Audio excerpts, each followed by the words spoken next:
Welcome to our channel. Today we how to set up BigQuery for time series forecasting with ARIMA step by step clearly.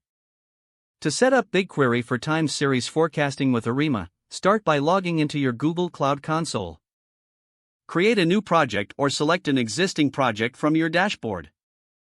Enable the BigQuery API for the project if it is not already enabled. Next, navigate to the BigQuery section from the left-hand menu. Click on the Create Dataset button to create a new dataset for your time series data. Enter a name for your dataset and set the default table expiration according to your requirements. Once the dataset is created, click on it to enter the dataset workspace. Now, click on the Create Table button to upload your time series data. Select the source of your data, whether it's a CSV file, a Google Sheet, or another BigQuery table.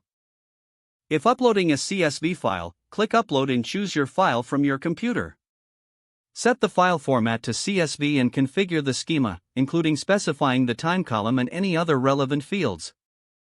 After setting the schema, click Create Table to import your data into BigQuery. Once your data is loaded, you can start preparing it for ARIMA analysis. Use SQL queries to clean and pre-process the time series data as needed. Ensure your time series data is in a format compatible with ARIMA, such as stationary data. Next, you may need to transform the data to achieve stationarity. Apply techniques like differencing or logarithmic transformations if required. After pre-processing, create a BigQuery ML model for ARIMA. Run the appropriate SQL command to define your ARIMA model, specifying the hyperparameters. Make sure to include the time column and target variable in the model definition. After executing the command, the model will be trained on your time series data. Once trained, evaluate the model performance using statistical metrics like RMSE or MAE. If the performance meets your expectations, you can proceed to make predictions. Use the ml.predict function to generate forecasts from your ARIMA model. Adjust your SQL query to specify the desired forecast horizon and the input features.